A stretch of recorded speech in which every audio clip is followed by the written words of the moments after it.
औज़ुबिल्लाहि मिनश्शैतानिर्रजीम बिस्मिल्लाहिर्रहमानिर्रहीम सल्लु अलल हबीबी अल्लाहुम्मा सल्लि अला सय्यिदिना व मौलाना मुहम्मदिन व बारिक व सल्लिम व सल्लि अलैहि। इन्नमा जज़ाउल लज़ीना युहारिबूनल्लाह व रसूलहु व यसअऊना फ़िल अर्दि फ़सादन अन युक़त्तलू औ युसल्लबू तुक़त्ता अयदीहिम व अर्जुलुहुम मिन खिलाफिन औ युनफ़ौ मिनल अर्द ज़ालिका लहुम ख़िज़्युन फ़िद दुनिया व लहुम फ़िल आखिरति अज़ाबुन अज़ीम इल्लल्लज़ीना ताबू मिन क़ब्लि अन तक़दिरू अलैहिम फ़अलमू अन्नल्लाह गफ़ूरुर रहीम। सदक़ल्लाहुल अज़ीम। तर्जुमा समाअत फरमा लीजिए। अल्लाह रब्बुल जलाल इरशाद फरमाते हैं, और जो लोग अल्लाह और इसके रसूल सल्लल्लाहु अलैहि वसल्लम के साथ जंग करते हैं और ज़मीन में डाके डालते हैं, उनकी यही सज़ा है कि उनको चुन चुन कर कत्ल किया जाए या उनको सूली पर लटका दिया जाए, या उनके हाथ एक जानिब से या पैर दूसरी जानिब से काट दिए जाएं, या उनको अपने वतन से निकाल दिया जाए। ये उनके लिए दुनिया में रुसवाई है और आखिरत में उनके लिए बड़ा अजाब है, माँ सिवा उन लोगों के जिन्होंने तुम्हारे इन पर काबू करने से पहले तौबा कर ली। सो जान लो कि अल्लाह बहुत बख्शने वाला, बहुत रहम फरमाने वाला है। यहाँ पर एक सज़ा का जिक्र हो रहा है कुरान पाक में कि कोई जब डाका जनी करता है तो जो शरी कानून है, कुरान पाक ने जो कानून बताया है उसके तहत कुरान पाक ने कहा कि उसे कत्ल कर दिया जाए। फिर अगर वो पकड़ा जाए, उसके हाथ एक साइड से काट दिए जाएं, पैर दूसरी जानिब से काट दिए जाएं, और या फिर उसे मुल्क से निकाल दिया जाए। हमारी बदकिस्मती है कि इतना खूबसूरत और प्यारा मुल्क अल्लाह ताला ने हमें पाकिस्तान अता किया है। नबी पाक सल्लल्लाहु अलैहि वसल्लम के सदक़े से ही हमें मिला है, लेकिन इसके अंदर जो कानून नाफिज करने वाले इदारे हैं, कई ऐसे कानून हैं जो गैर शरई हैं, कुरान पाक के अगेंस्ट वो कानून चले जाते हैं। बहरहाल उन पर भी वो गौर व फिक्र करने की ज़रूरत है कि जो सज़ाएँ कुरान पाक ने हमें बताई थी वो उनको जब से हमने तब्दील किया है तो गैर जो है वो हम पर मुसल्लत हो गया है। मुसलमानों ने जब तक कुरान पाक का दामन थामे रखा था तब तक किसी किस्म की मुश्किलात इनके सामने नहीं आती थी। सैयद आलम सल्लल्लाहु अलैहि वसल्लम के सामने जब एक अमीर घराने की औरत की सिफारिश पेश की गई तो आपने फरमाया पहली कौमें इसीलिए बर्बाद होती थी कि जब उनमें से कोई अमीर चोरी करता बच जाता, गरीब चोरी करता उसे सूली पर लटका दिया जाता। मुल्क पाकिस्तान का अब जो इस वक्त कानून चल रहा है, आप देख लें, जो चोरी करने वाला अगर असर व रसूख रखता है तो उसे कोई पूछने वाला नहीं है, और अगर चोरी करने वाला गरीब आदमी होता है तो वो उससे अच्छा खासा नुकसान पहुंचाया जाता है।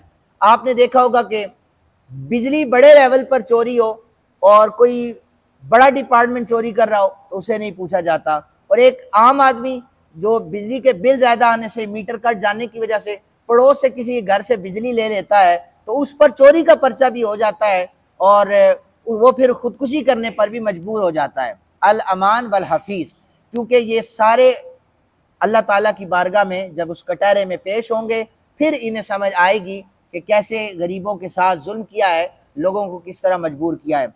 राहज़नी से भी बचना चाहिए, वो आगे हदीस आ रही हैं।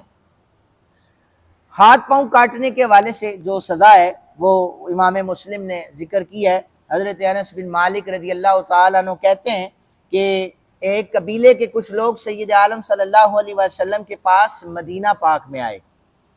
उन्हें वहाँ की आबो हवा मुवाफिक नहीं आई, बीमार हो गए। नबी अकरम सल्लल्लाहु अलैहि वसल्लम ने फरमाया अगर तुम चाहो तो एक चरागाह है, वहाँ पर सदके के ऊँट चर रहे हैं, वहाँ पर जाओ, उनका दूध और पेशाब भी पियो। उन्होंने इसी तरह किया तो वो सेहतयाब हो गए। जैसे ही उन्हें सेहतयाबी मिली उन्होंने ऊँटों के चरवाहों पर हमला किया और उन्हें कत्ल कर दिया और दीन इस्लाम से फिर चुके, मुर्तद हो गए।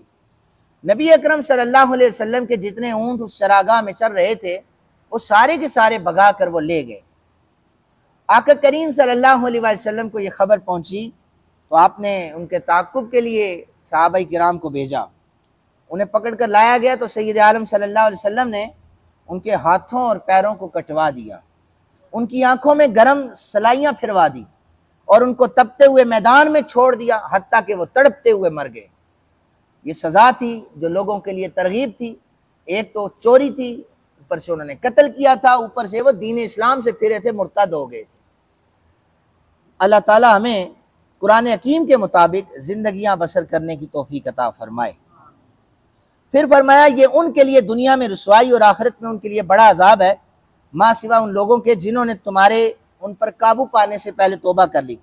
इस आय मुबारक की जो तशरीह है वो मुफस्सिरीन बयान करते हैं कि दुनिया में सज़ा पाने के बाद भी मुजरिमों को आखिरत में अजाब होगा।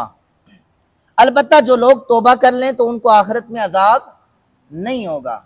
हज़रत माइज़ असलमी रज़ियल्लाहु ताला अन्हु से गुनाह हो गया था तो उन्होंने आकर हुजूर की बारगाह में अर्जी पेश की थी, या रसूलल्लाह गुनाह हो गया। गुनाह बड़ा था तो हुजूर ने पहले तो इग्नोर फरमाया, तवज्जो ही नहीं दी, गुनाह का गवाह ना बन जाऊं। हुजूर उधर अपना चेहरा फेर लेते हैं। हज़रत माइस चूँकि जिन्हें आखिरत की फ़िक्र हो, अल्लाह के अजाब से जिन्हें डर हो, वही सीधे रास्ते पर चलते हैं। हज़रत माइस फिर के इस साइड पे आ गए कि या रसूलल्लाह गुनाह हो गया है, आप हुक्म फरमाएं कोई हद जारी हो जाए ताकि आखिरत की अजाब से बच सकूं। दुनिया का जो हद है, दुनिया की जो सज़ा है, ये उसके सामने कुछ नहीं है, उस सज़ा से बच सकूं। तो नबी पाक सल्लल्लाहु अलैहि वसल्लम ने 3 दफ़ा तो चेहरे को फेरा, फिर हुजूर ने फरमाया हाथ लगा दो। हज़रत माइज़ बिन असलमी उन्हें फिर रजम किया गया। जब रजम किया गया तो आपकी रूह परवाज हो गई। अब जनाजा जब चल रहा था तो कुछ लोग हज़रत माइज़ के हवाले से गुफ्तगू कर रहे थे कि कैसा बंदा है, उसने हुजूर को बता दिया है, ना बताता तो नबी तौबा कर लेता। तो जब ये बातें हो रही थी तो नबी पाक सल्लल्लाहु अलैहि वसल्लम ने ये सुनी। वो जो गीबत के हवाले से हदीस है वो इसी मौके की है। तो उस वक़्त नबी पाक सल्लल्लाहु अलैहि वसल्लम ने फरमाया था, मेरे माइज़ के बारे में गुफ्तगू करने वालों, मेरे माइज़ ने इतनी सच्ची तौबा की है और दुनिया में अजाब हासिल जो सज़ा है वो उसे तरजीह दी है। याद रखो इस वक़्त सारे अहले मदीना का ईमान एक पलड़े में तोला जाए, मेरे माइज़ असलमी का ईमान एक पलड़े में तोड़ा जाए तो माइज़ का ईमान वज़नी हो जाएगा। तो सच्ची तौबा जो है वो बेशक अल्लाह ताला तौबा करने वालों को पसंद भी करता है। जो गुनाह इंसान करता है उसकी अगर तौबा इस्तिग़फ़ार न करे और सज़ा पा के आ जाए तो ये भी उसे आखिरत में इसका अजाब होगा। एक चोर है, चोरी करता है और वो जेल चला जाता है, जो हो रहा है हमारे मुल्क में। उसके बाद वहाँ पर उसे सज़ा मिलती है, 5-6 साल बाद वो आता है, फिर उसी तरह रहता है, बल्कि ज़्यादा शेर होकर वो बाहर निकलता है, ज़्यादा पावर में आकर बाहर निकलता है वो। तो अगर मुल्की कानून सही तरीके से इस्तेमाल हो, गरीबों के लिए, अमीरों के लिए अलग अलग तरजीहात ना हो, तो यकीन जाने हमारा मुल्क अमन का गहवारा भी बन सकता है और तरक्की की राह पर मज़ीद भी अच्छे तरीके से गामज़न हो सकता है। अल्लाह ताला हम सबको अमल की तौफीक अता फ़रमाए। वमा अलैना इल्लल बलागुल मुबीन। आमीन।